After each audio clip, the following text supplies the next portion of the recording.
Muito bem. Falta um minuto para nós começarmos a nossa transmissão. Creio que nossos queridos já estão tomando posição, ficando a postos. Os que estiverem já conectados podem se pronunciar. Muito bem, Zeca, Fátima, Naites, que a gente fica muito contente de vê-los. Bem-vindas, bem-vindos. Prazer grande.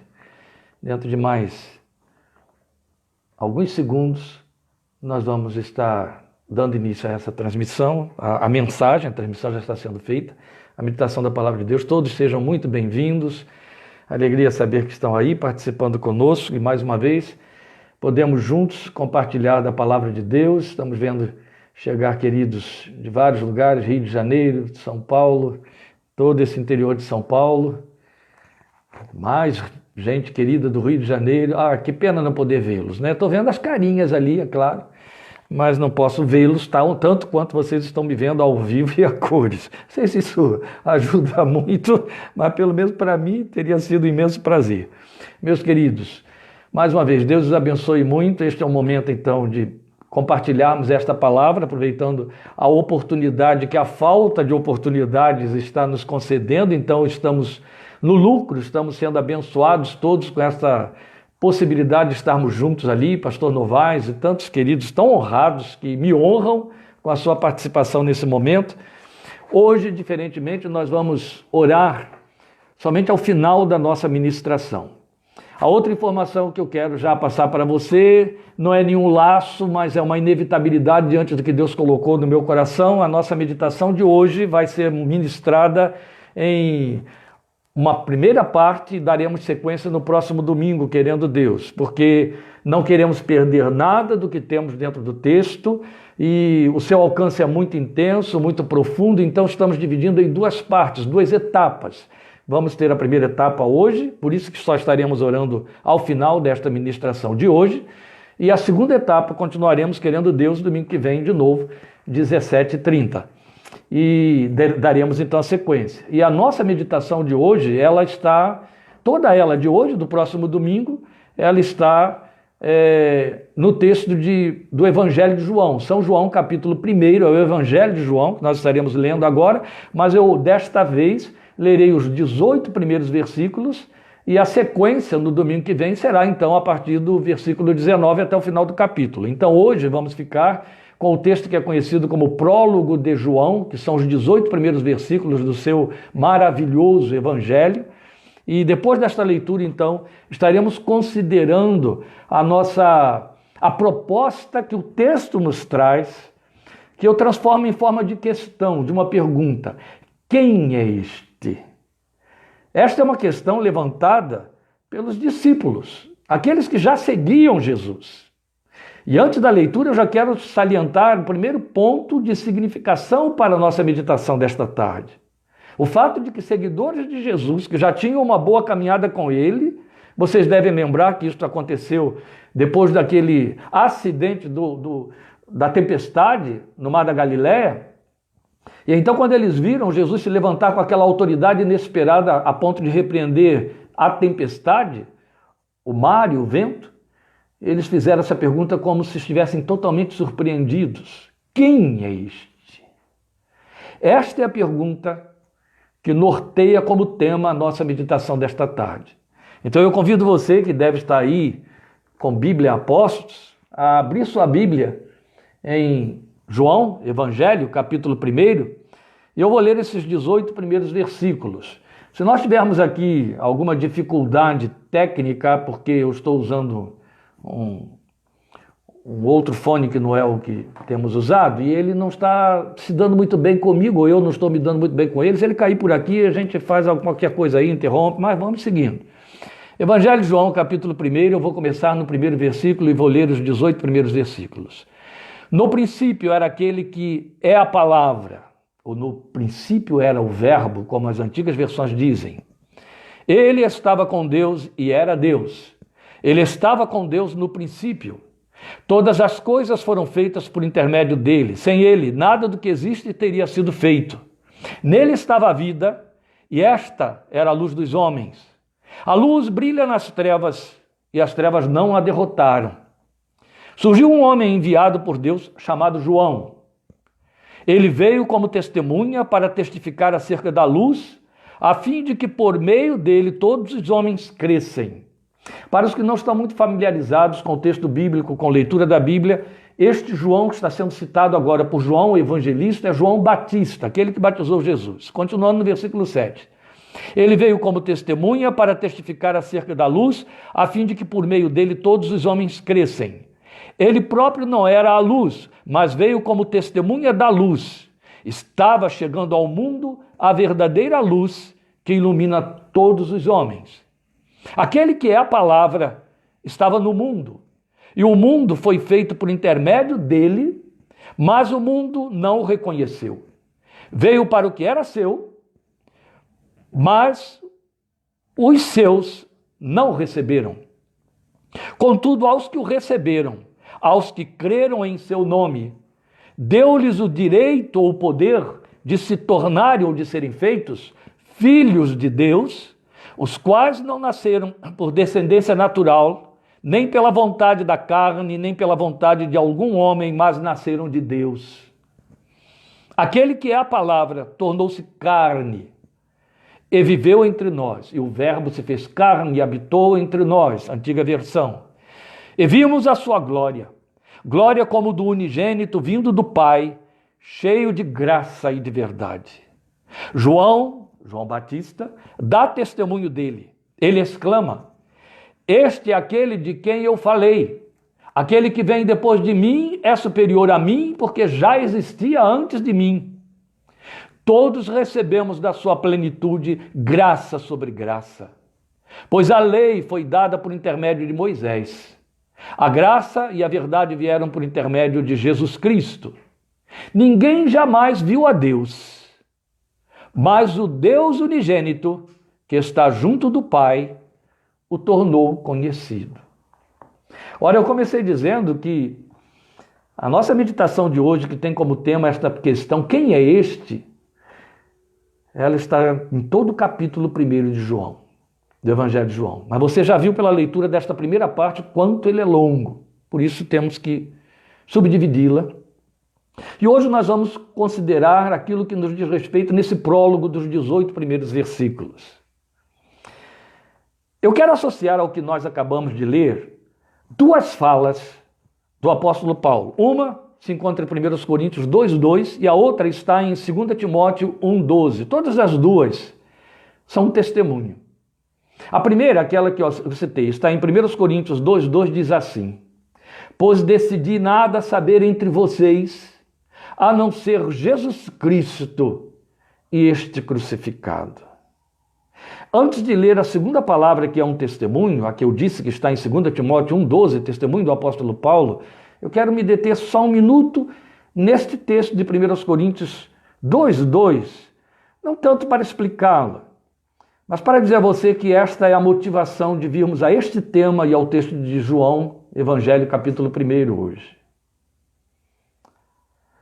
Sabe, a nossa vida cristã, a vida de homens e mulheres de Deus que um dia confessaram Jesus, passaram pela porta para o caminho que leva à presença do Pai, que atenderam ao que o Filho de Deus disse: quem quiser vir após mim, negue-se a si mesmo e siga-me.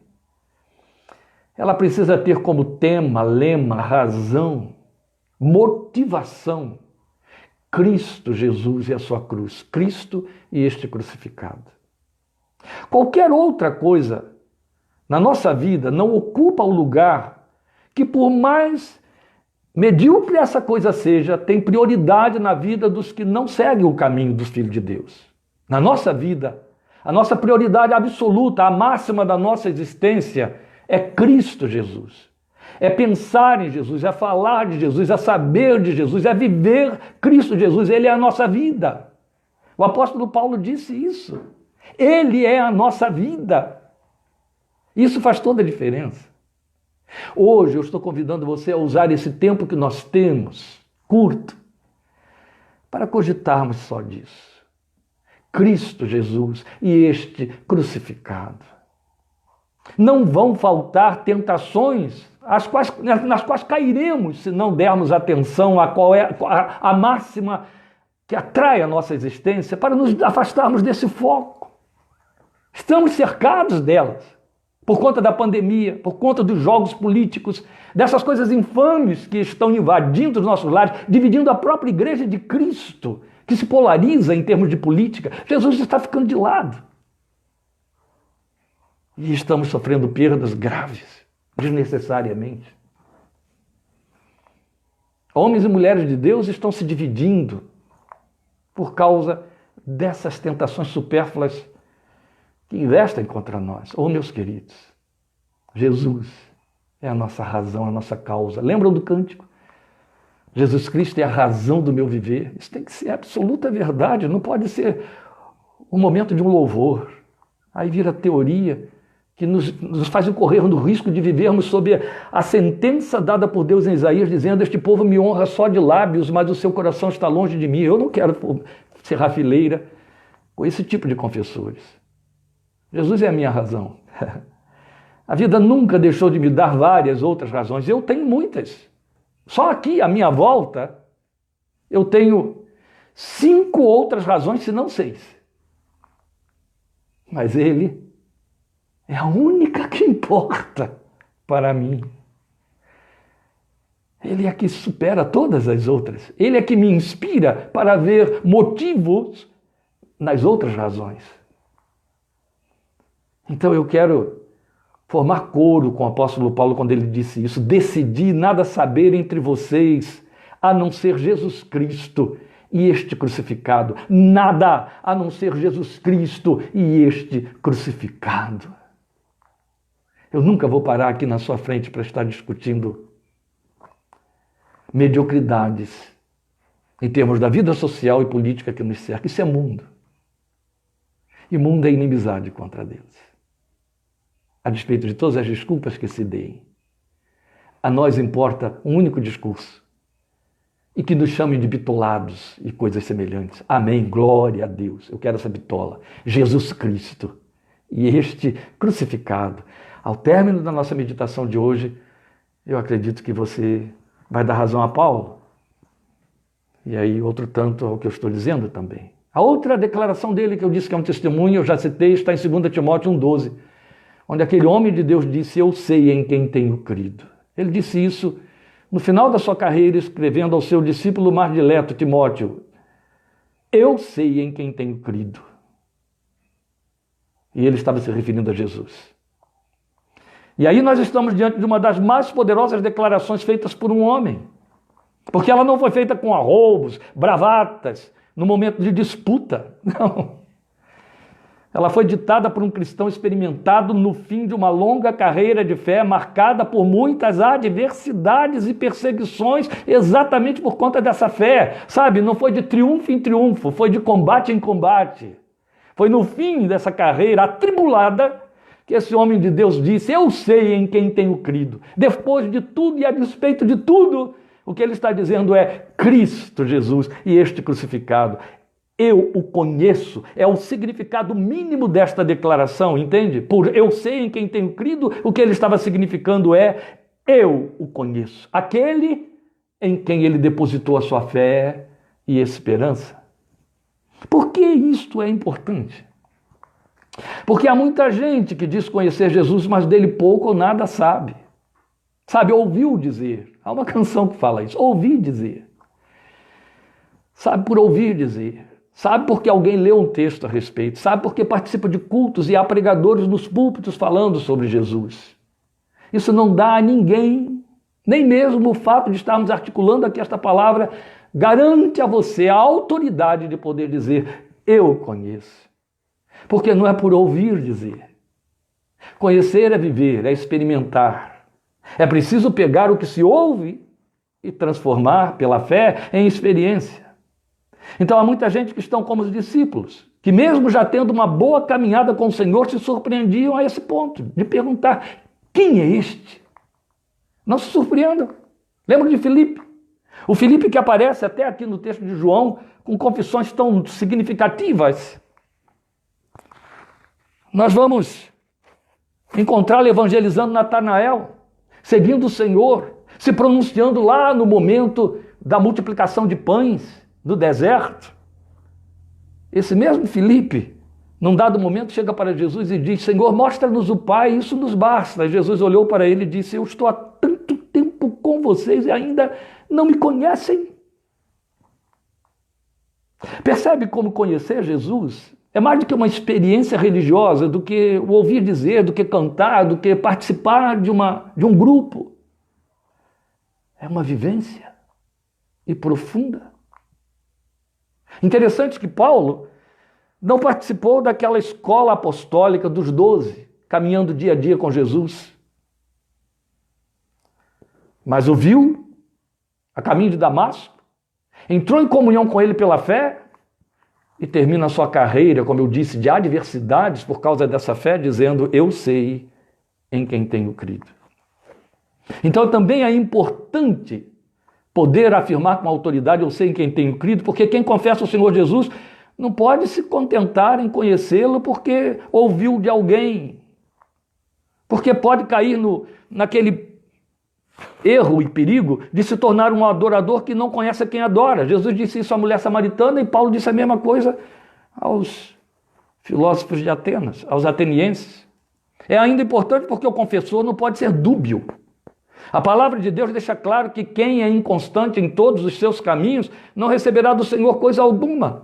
Eu digo isso porque se alguém muda de opinião acerca de coisas que assume, à medida em que não se satisfaz ou se confunde naquilo que confessa, é tendente a levar isso ao terreno da confissão espiritual. Porque Jesus está muito acima de comparações e superlativos, amados. A classificação para a visão que devemos ter do Filho de Deus é a de excelência. E o que é excelente está acima de comparações. Você não pareia com nada nem com ninguém. Jesus é excelente. O autor de Hebreus, no capítulo 1 e dali em diante, se ocupa em escrever só para mostrar a excelência, a superioridade do Filho de Deus a anjos, à lei de Moisés, ao próprio Moisés e a tudo mais que a religião dos judeus conhecia. Muito mais. Seitas várias, em 2.000 anos de cristianismo, surgiram e continuam surgindo derivadas de um conhecimento tendenciosamente incompleto acerca do autor da fé. E olha, se enchem de adeptos. Mas, na verdade, desde o Velho Testamento, as Escrituras nos apresentam muitos títulos alusivos ao Senhor Jesus. Vamos lembrar Isaías 9,6, que 700 anos antes dele nascer, já estava avisando quem ele seria. Ele dá vários títulos: maravilhoso conselheiro, Deus forte, Pai da eternidade, príncipe da paz. Títulos magníficos, títulos promessas. Em Apocalipse, nós temos um volume grande de títulos até enigmáticos, todos atribuídos a Jesus, todos eles nos mostrando quem ele é. Cada um deles acentua uma função, uma promessa ou uma característica da sua missão.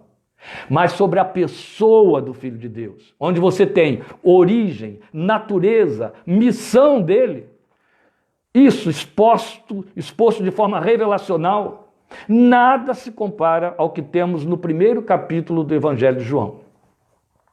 E aí eu quero lhe afirmar com segurança que se após esta exposição desta tarde aqui, por mais que a gente tente torná-la curta, você se der conta de que esta é a visão e o conhecimento fundamental que você tem do Senhor Jesus, então você está no caminho certo, então sua confissão é procedente, tal como o apóstolo Paulo, você pode declarar: sei em quem tenho crido. Para homens, anjos, principados, potestades, para a sua própria consciência. É preciso ter autoridade para dizer isso, e a autoridade vem a partir de vida, e vida com ele. Jesus mesmo deixou claro ser importante para ele, para o Senhor Jesus, que os seus seguidores soubessem com convicção quem exatamente era ele. Lembram dele diante de Pedro? Aquele momento da grande confissão de Pedro? Naquele momento, Jesus pergunta: quem estão dizendo por aí que eu sou? Aí uns vêm com uma resposta: estão dizendo que você é o profeta, outros estão dizendo que você é Elias, outros estão dizendo até que é João Batista que ressuscitou dos mortos. Aí ele olha para os discípulos e pergunta: e vocês? Quem vocês dizem que eu sou? É quando Pedro toma a palavra e faz aquela gloriosa confissão que Jesus exalta: tu és o Cristo, o Filho do Deus vivo. Como Jesus sabe ser importante que saibamos quem de fato ele é. Saibamos, não sejamos informados, mas saibamos. É diferente de ser informado. Porque a fé não aposta em probabilidades, meus amados. Não. Ela está muito bem definida em Hebreus 11:1. E o texto de Hebreus 11:1 diz assim: ora, a fé é a certeza daquilo que esperamos, certeza, e a prova das coisas que não vemos, prova. Isso vale de igual maneira quanto a crermos em Cristo. Então, o que temos nesse capítulo 1 de João, do Evangelho de João, nesses 18 primeiros versículos que nós lemos? Alguém já disse com bastante propriedade que João capítulo 1, e mais precisamente esses 18 primeiros versículos lidos, eles nos dão tudo o que é suficiente para conhecermos e crermos em Cristo Jesus. Então vamos ver. É aí que vamos ocupar agora o nosso tempo. Primeiro nós vamos ouvi-lo falar através de títulos da origem do Filho de Deus. Ele nos apresenta 4 títulos. Nos primeiros 14 versículos, ele nos dá 4 títulos alusivos a Jesus, que revelam para nós a origem do Filho de Deus. O primeiro deles está nos versículos 1 e 10. No princípio era o verbo, era a palavra, como está na minha versão. Palavra é o primeiro título. E esse primeiro título identifica para nós, nos remonta a Gênesis, capítulo 1, ao famoso disse Deus. 7 vezes Deus declara em Gênesis capítulo 1, disse Deus, disse Deus. Para cada ato criador, era a palavra sendo verbalizada. Como palavra, Jesus é a voz de Deus, aquela que deve ser ouvida. Como palavra, ele é a ferramenta para fazerem as coisas acontecerem. Você leu aqui, olha, passou assim, pode ser que tenha passado um pouco batido, porque foi lido dentro do longo texto de capítulo 1 de João, mas no versículo 10, onde ele está falando de novo na palavra, textualmente João diz: aquele que é a palavra estava no mundo, e o mundo foi feito por intermédio dele. Hebreus capítulo 1 vai repetir isso textualmente. Vai dizer que todas as coisas foram feitas por ele e para ele. Por isso estamos dizendo que como a palavra, porque Deus se serviu da palavra para criar. E aí isso concorda com os textos de João 1 e Hebreus 1. A palavra é a ferramenta criadora de Deus, Jesus. Então, voltando ao texto de Hebreus 1, que eu acabei de citar aqui, esse texto nos diz que o Deus que tudo criou pela sua palavra está sustentando tudo e todos por meio desta palavra. Isso é lindo. Porque quando o texto de Hebreus 1:3 declara que Deus está sustentando todas as coisas que criou por meio da palavra, isso me inclui você, nós somos seres criados. Isso significa que a minha vida, a sua história e a minha história, a nossa realização no mundo físico e temporal, no meio de tudo que foi criado, depende, está debaixo, regido pelas declarações do Filho de Deus. É ele quem repetitivamente vai dizer: haja vida hoje de novo para Kleber, haja vida hoje de novo para Lil, que está aí na minha frente, haja vida hoje de novo para Denise, haja vida hoje de novo, haja vida, haja oxigênio nos seus pulmões, haja vida, haja ir e voltar. É por isso também, creio, que o texto de Lamentações 3 diz para nós que as misericórdias do Senhor se renovam a cada manhã. É por isso que você tem cada manhã. Glória seja o seu santo nome. Ele é a palavra, ele é o verbo, ele é a fala, ele é a mensagem, ele é a revelação. É ainda por isso que Hebreus diz que hoje Deus nos fala em Jesus. Entende? Ele é o megafone de Deus. É o instrumento pelo qual Deus se pronuncia, se quer fazer ouvir. Deus não vai falar através de outro. Nunca mais. É somente por intermédio do seu Filho. Foi a fala que se corporificou, que se materializou, Cristo Jesus, que criou todas as coisas, na boca de Deus, a partir da boca de Deus. Como palavra desde a eternidade, palavra realizadora. Jesus é a promessa e seu cumprimento. Palavra, no princípio, voltando aí a João 1:1 e Gênesis 1:1, fala de origem eterna, porque princípio ali fala de algo que está no princípio. O princípio para mim e para você é eterno, entendeu? Então, fala de eternidade. É a expressão do nosso conhecimento de Deus e da eternidade. E aí um ponto importante a pesar aqui. Porque Jesus é a palavra, é o verbo.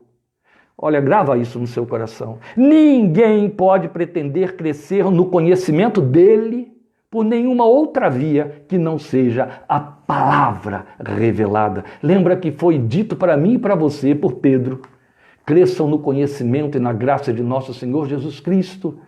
À luz desta revelação que nós estamos afirmando aqui, porque Jesus é a palavra, porque Jesus é o verbo, ninguém pode pretender crescer no conhecimento dele por nenhuma outra via que não seja a palavra revelada. Nossa fé e nosso consequente crescimento no conhecimento de Cristo não existe fora da palavra. E é nesta equação: a palavra nos alimenta pela e para a palavra. Entende? Então nem ouvir dizer, nem cultos, nem experiências de qualquer ordem podem nos fazer crescer no conhecimento daquele que é a palavra. Só pela palavra. É por isso que também nela está escrito que ele é o autor da nossa fé. Outro texto saído de Hebreus, agora no capítulo 12. E é também por onde entendemos o real sentido de que nem só de pão viverá o homem, mas de toda a palavra da boca de Deus, de toda a palavra de Deus. Olha, a gente remonta agora outra vez ao texto com que iniciamos, 1 Coríntios 2:2, nas palavras de Paulo: não quero saber entre vocês de outra coisa a não ser de Cristo Jesus e este crucificado. Em outras palavras, o que o texto está dizendo é que você pode até passar sem o pão, mas não pode passar sem a palavra de Deus. Depois nós temos mais 2 outros títulos que se associam para significar a mesma coisa. Nos versículos 4 e 9, luz dos homens e verdadeira luz. Então os 2 termos se complementam. Jesus mesmo se proclamou luz do mundo. Mas lembram, o primeiro disse Deus, a primeira manifestação do disse Deus da palavra foi: haja luz. Tudo tinha de começar por aí, entende? A palavra, Jesus, e Jesus se manifestando. O verbo manifestar. Toda vez que você acender um fósforo, hoje em dia ninguém usa mais fósforo, mas quando você acende um fósforo, você está conjugando o verbo manifestar. Sabia? Manifestação, sabe? Aquela explosão da cabeça do palito de fósforo que ilumina quando é atritada, aquilo é manifestar. Haja luz. Bem, isso mesmo. Ali se manifestou Jesus e a luz se fez, fazendo o quê? Dissipando as trevas. Ali era a luz física, consequência da luz eterna, porque ele é eterno. Por isso João disse que ele é a verdadeira luz. Ou seja, todas as coisas tiveram que ficar iluminadas, porque Jesus se manifestou. Aí teve criação do grande luminar, que é o sol, e teve a sua criação por fim, a minha criação, e Jesus olha para mim e para você, quando nele cremos, e diz: vocês são a luz do mundo. Entende? Quando ele disse: haja luz dentro de você, ele tornou você um fósforo vivo, ativo, uma manifestação dele nesta sua geração, fazendo o quê? Dissipando as trevas. Foi dito que ele é luz como vida. A vida era a luz dos homens, está escrito aqui no texto que lemos. Luz que vence as trevas. O texto diz que venceu as trevas. Verdadeira luz porque ilumina todos os homens. Fala então de um iluminar que traduz vida e direção para a vida. Por isso ele mesmo, Jesus disse: quem me segue não andará em trevas. Para quê? Para dizer o quê? Traduzir o quê? Uma caminhada que investe vida e se ocupa com vida. Tudo em Jesus fala em vida e contraria a morte. Por isso segui-lo é garantia de uma vida que não cessa nem mesmo com a morte física. Vida eterna. Luz que jamais se apaga. É luz porque esclarece, porque orienta, porque guia, porque norteia. E isso é uma metáfora. Luz aí é uma metáfora para falar exatamente disso. Do esclarecer, da orientação, do guiar, do nortear. Mas presta atenção num detalhe muito significativo e importante para nós. É o fato de que, acabamos de dizer, ele está comprometido com a vida. E ele investe na vida. Ele deu a vida para que a vida acontecesse. Entende? A vida eterna. E um sentido para essa metáfora dele, luz do mundo, verdadeira luz, é tão significativo porque é visto no fato de que ninguém vive sem luz. Isso é um fato. Ninguém consegue viver sem luz. Quando a luz que ilumina o planeta acaba, o que geralmente fazemos? Acendemos luzes artificiais ou então vamos dormir para não precisar fazer uso dela. Não é assim? Ela é uma necessidade instintiva do ser humano, da vida em si. Os dois conceitos se associam. Como palavra, ele aconselha. Maravilhoso conselheiro. Primeiro título dado a ele por Isaías, capítulo 9, versículo 6.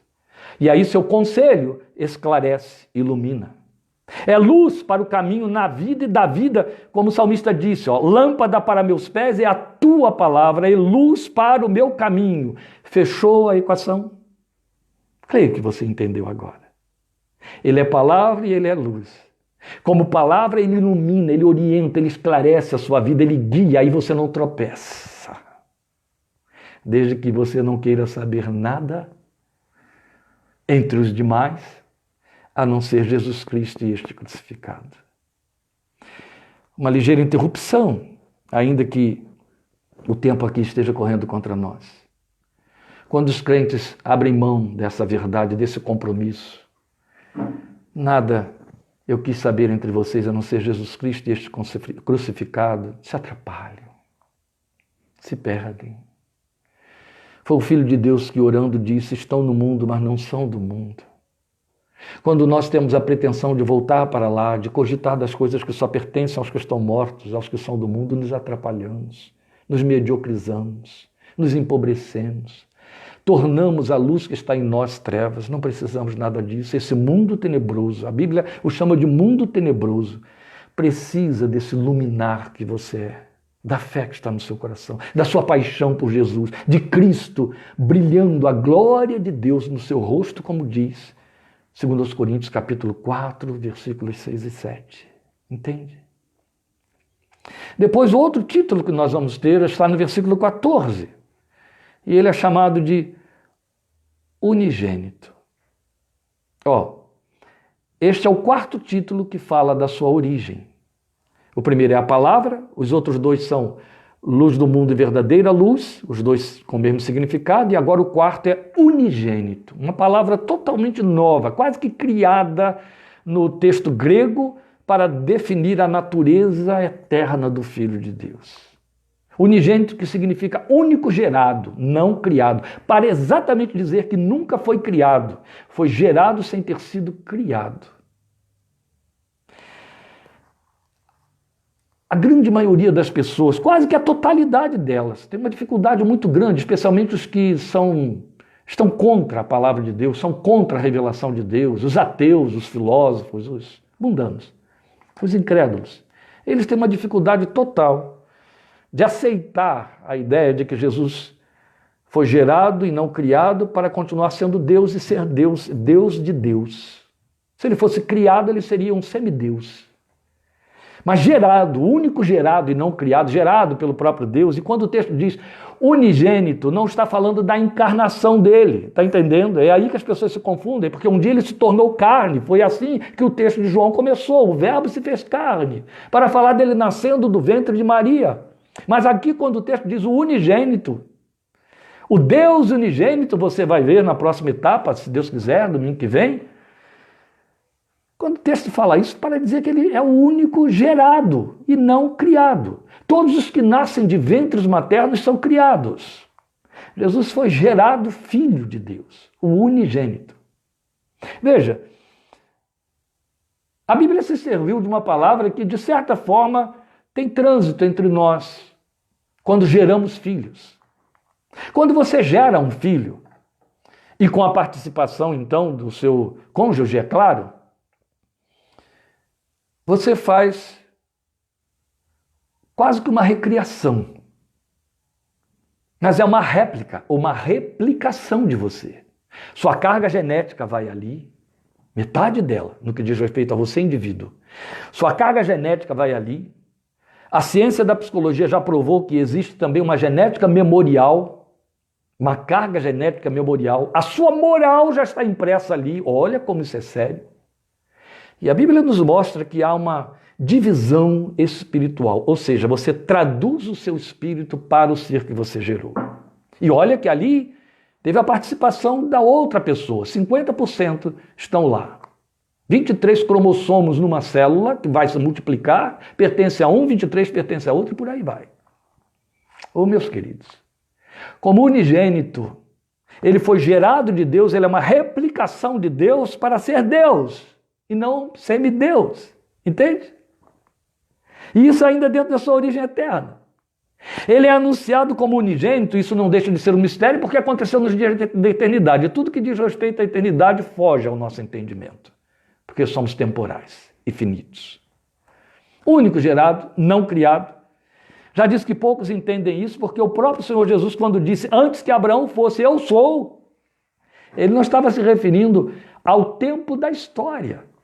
Ele estava se referindo a um tempo tão eterno, que os judeus se escandalizaram porque entenderam que ele falava de sua pré-existência. E aí, quiseram apedrejá-lo por isso. Eles puderam entender isso já naquele tempo, ouvindo de Jesus.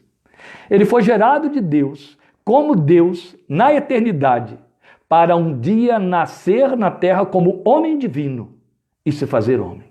É como uma simbiose.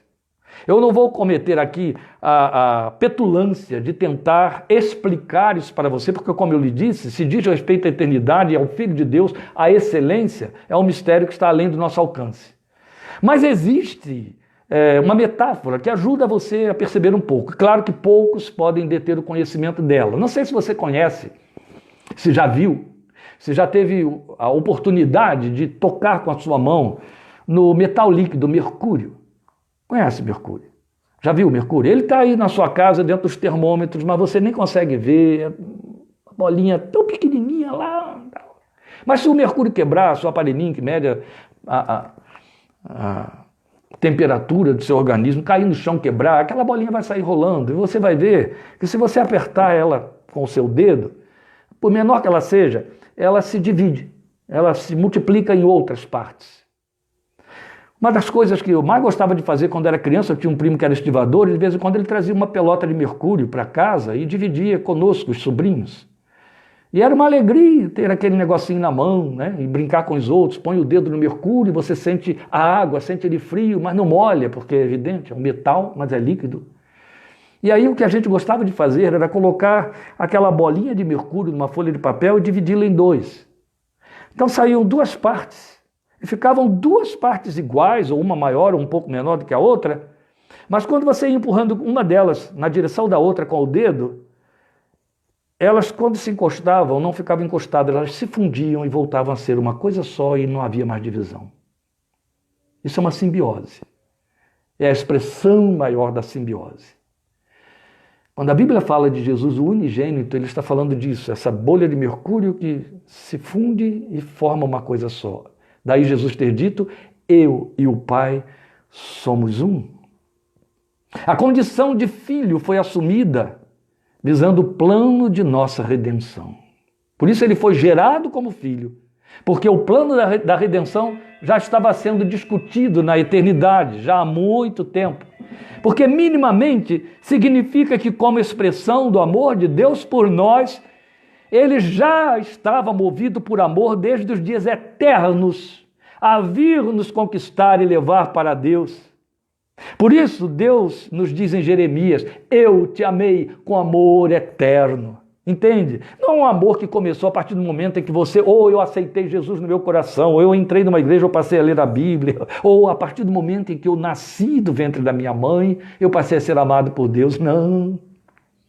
A Bíblia diz que ele pensou em você nos dias da eternidade, ele não te criou lá, ele pensou em você e já te amava. Você só veio existir por conta de ser expressão desse amor eterno de Deus. Jesus é a expressão visível desse amor eterno de Deus. Com amor eterno eu te amei. Então esta origem eterna dimensiona a natureza multidimensional do Cristo de Deus. Daí 2 outros títulos que explicam a sua natureza. Agora a gente sai da origem para a natureza de Jesus, ainda que isso nos leve de volta a bater no ponto eternidade ou eterno. Veja, eles estão nos versículos 17 e 18. 2 títulos. No 17, Jesus Cristo.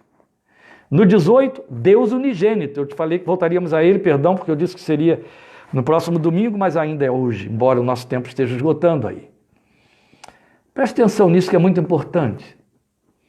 O evangelista nos mostra essa dualidade da natureza do Senhor Jesus. Tão homem, pelo nome humano Jesus Cristo, ou nome seguido do título, Jesus o nome, o título, Messias, Cristo, no grego, ungido, quanto Deus, pelo título Deus unigênito, do versículo 18. Então, no versículo 17, nós temos exatamente esta declaração aí. Pois a lei foi dada por intermédio de Moisés. A graça e a verdade vieram por intermédio de Jesus Cristo. A graça e a verdade vieram por intermédio de Jesus Cristo. Jesus Cristo é o nome seguido do título que aponta a sua missão.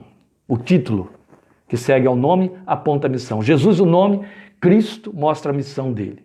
Mas é o seu nome humano. O anjo deu esse nome a Maria. Jesus já nasce recebendo o nome. O seu nome será Jesus Salvador, porque ele salvará o seu povo de seus pecados. Então revela a sua natureza encarnada, desde que nasceu, é sua humanidade. Então o mistério da encarnação de Deus no ventre de Maria, na condição de filho, a outra bolha do mercúrio. Nada incomoda mais os adversários da fé do que o fato de Jesus se declarar igual a Deus, vivendo como o mais humilde dos homens. Foi isso que os judeus da sua época não puderam suportar, os religiosos da sua época. Quando a gente fala em judeus, parece que está falando de um povo inteiro. Não, os religiosos dentre os judeus, porque Jesus foi seguido pelos judeus e a igreja começou através de judeus. Os seguidores de Cristo Jesus. Eram 12 judeus.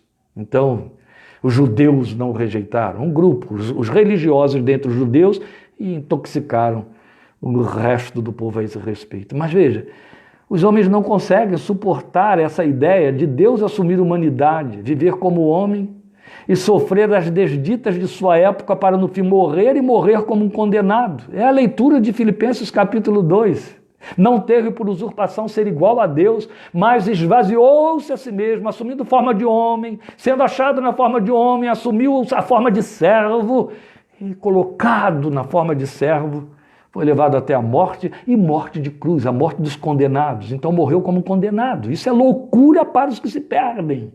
A Bíblia diz isso. Mas é glória para nós que sabemos que nessa sua condenação fomos salvos. Por isso, não queremos saber de Jesus, de outra coisa a não ser de Jesus e este crucificado. Então, é loucura para os que se perdem desde os dias dele na terra até hoje. Isso nunca mudou. Mas Jesus se provou tão humano que confundiu até seus seguidores. Muitas vezes eles tiveram que ser confrontados com seu poder divino para aceitarem que ele era mais que um homem. Tão humano era. Mas se o Filho de Deus não se fizesse humano, não estaria em sua humanidade perfeita e sem pecado a humanidade decaída e condenada por Deus. Não poderia vir a ser o cordeiro do sacrifício que satisfaria a justiça santa do Deus ofendido pelo pecado dos homens, meu e o seu. Não poderia ser oferta viva, levando nossa morte em seu corpo na cruz para nos dar a vida que dentro desse corpo ele mesmo era e ele trazia. Como homem, Jesus nos deu uma visão real de quem Deus é. Quem vê a mim, vê o Pai, ele disse para Filipe. Como homem, Jesus se identificou com nossas misérias, com nossas dores, com o nosso desespero ou desesperos. Daí, sem poupar palavras, a Bíblia dizia que ele era homem de dores e que sabe o que é padecer ou sofrer. E por conta dessa identificação, ele pode ajudar, compreender sentir nossas fraquezas, nos ajudar nas tentações, porque conhece suas dimensões todas. Eu gosto de parear isso aqui com uma ilustração bem da prática da vida. Quando você está sofrendo de uma enfermidade que as pessoas à sua volta nunca experimentaram, ouve você gemer ou reclamar, mas não conseguem compreender a dimensão do que você está sofrendo e você procura um médico. Via de regra, o que você faz é chegar diante desse médico ou dessa médica e expor as suas queixas. E aí você começa a apresentar os sinais da sua doença e ele vai ali avaliando até que, às vezes, isso é raro, não é? E ainda bem que é raro, porque, coitados dos médicos. Mas, às vezes você esbarra com um médico que chega para você e diz: eu já tive isso aí, eu sei o que é isso, eu já passei por isso. E nesse momento você se sente tão aliviado, tão identificado. Você não precisa estar usando mais de palavras, não precisa estar mais entrando em detalhes, em minúcias. A pessoa que está ali para te ajudar já passou por aquilo, sabe tudo que você está sofrendo, de repente sofreu até um pouco mais. É isso que você tem diante do Filho de Deus. Quando sofre suas angústias, tristezas, desespero, enfermidades, pecados, por conta de suas tentações. A Bíblia diz que ele foi tentado em tudo, mas sem pecado. Sabe o que é padecer, sabe? Incorremos na tentação de quando oramos e falamos em nossas orações, de nossas aflições a Deus, nós queremos convencer Deus do que estamos sentindo como se fosse impossível para Ele entender. Porque Ele é Deus e nós homens. Nós temos carne e Ele não. Habitamos no mundo físico onde Ele não habita. Não, Deus encerrou esse problema quando encarnou na pessoa do seu Filho e o tornou humano, homem como eu e você, a ponto de ir até a morte. E o pior tipo de morte. Morreu como réprobo, morreu como imundo, morreu como condenado, reprovado dos homens. Não morreu uma morte nobre, mas uma morte que a Bíblia chama de ignomínia, para que você pudesse se sentir identificado por Ele, por mais baixo que você desça nas adversidades da vida. Ele é igual a você, mas divino. Aleluia. Como Deus, Ele participou da criação como agente dela. Por isso que Ele é chamado de unigênito, Deus unigênito, no versículo 18. Entende? Ele está identificado conosco como homem e Ele tem a capacidade de nos elevar como Deus, porque é Deus. Então o versículo 18 diz que Ele é o Deus unigênito. Na mesma medida que Ele é homem, Ele é Deus. É Deus de Deus, a bolha do mercúrio. Não é um Deus menor que Deus, não é um demiurgo como querem os filósofos da antiguidade, não. Mas Deus em sua função de resgatador.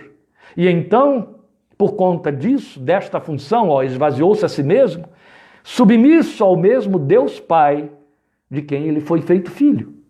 Porque é Deus, e provando que é Deus, Ele concedeu perdão, ressuscitou mortos, proclamou sua palavra como mandamento novo, um novo mandamento vos dou. O primeiro tinha sido dado pelo Deus eterno. Ele julga, Ele absolve, também condena. Já dissemos que Ele participou da criação e como agente dela e como palavra que ordena a vida sustenta, Ele é criador. Porque a Deus pode se proclamar como sendo caminho, verdade e vida. Veja, as três essências da existência humana: caminho, verdade e vida. Porque a Deus pode entregar sua própria vida e tornar a tomá-la. Ele mesmo disse isso e provou, glória ao seu nome. Porque a Deus pode falar como Deus e em lugar de Deus. Ouvistes que foi dito. Eu, porém, lhes digo, conhecem isso no Sermão do Monte? Ele é Deus. Aleluia. Pode dominar, pode sobrepor-se aos elementos criados que Ele criou e comandar anjos, está em Hebreus capítulo 1. Quem é este que até o vento e o mar lhe obedecem? Claro que obedecem, Ele é maior do que os elementos criados. Ele os criou e os tem sob seu controle, glória ao seu nome. Assim como tem o controle da história universal e da sua história pessoal nas suas mãos, desde que você creia. Se você está no caminho, Ele é o caminho. Mas realizou a sua missão terrena na condição de homem, pois para isso encarnou. Então, os títulos que se seguem, que veremos no próximo domingo, no nosso texto, vão apresentar as diversas categorias de sua função e missão encarnado, como poderemos ver. Então, eu quero fechar esta primeira parte lembrando aquela palavra de Paulo. Nada desejei saber entre vocês, a não ser Jesus Cristo e este crucificado. Quem serve a este Jesus, quem crê neste Jesus, quem o conhece, não precisa de adereços e nem de acréscimos, de nenhuma outra coisa e de nenhum outro. Como Pedro disse muito bem, São Pedro, em nenhum outro há salvação, porque debaixo do céu nenhum outro nome foi dado entre os homens, a não ser Jesus Cristo, o Filho de Deus. Precisamos conhecê-lo com igual paixão, aquela paixão que Paulo teve, que depois de já ter tido tanta experiência de caminhada com Jesus, disse: quero conhecê-lo. E tomar a forma da sua morte, e conhecer o poder da sua ressurreição, e ter empatia com os seus sofrimentos. Devemos ter essa mesma paixão até que Jesus seja o nosso tema, seja o nosso assunto, seja o nosso lema, seja o centro do nosso pensamento. Nada a saber, a não ser Jesus e este crucificado, o Deus da nossa redenção. Eu prometi a você, iniciando tudo isso, que oraríamos ao fim da nossa ministração. Então nós já estamos interrompendo neste momento para continuar no próximo domingo, mas vamos falar com este Jesus que está entre nós agora, neste momento. Bendito é o teu nome, adorável Filho de Deus, Senhor eterno, Senhor dos céus e da terra, o desejado de todas as nações, nossa vida e nossa esperança. Bendito é o teu nome. Bendito é o teu nome, porque vieste à história dos homens, entraste na nossa história, nos trouxeste vida do céu, porque a trouxeste desde a eternidade e vida eterna. E agora, a morte não é o ponto final na nossa história, na nossa corrida. Agora, não andamos mais atônitos, confusos, porque seguimos aquele que é a luz, e aquele que anda na luz não tropeça. Foste tu que disseste isto. Bendito é o teu nome, porque tu és o que basta para a nossa fé, és o que basta para a nossa salvação, és a graça perdoadora, és a nossa escada de acesso, a nossa ponte de entrada à presença do Deus eterno, aquele que nos colocará no seu colo. Glória ao teu santo nome. Obrigado, Jesus, porque ao assumir a nossa humanidade, ao encarnar, tu te vestiste do mais sublime título que te glorifica e que enche o nosso coração de espírito de adoração. Emmanuel, tu és o nosso Emmanuel, o nosso Deus conosco, o Deus comigo, não só hoje, não só no momento de culto ou de oração, todos os dias da nossa vida, aleluia. O Deus junto, aquele que disse: nunca te deixarei. Glória ao teu santo nome, glória ao teu santo nome. Nós te amamos e te exaltamos e confessamos este amor que temos por ti, porque tu nos conquistaste e então somos teus, hoje e para sempre, aleluia. Amém, amém. O Senhor te abençoe, guarde e fortaleça, e até domingo, em nome de Jesus.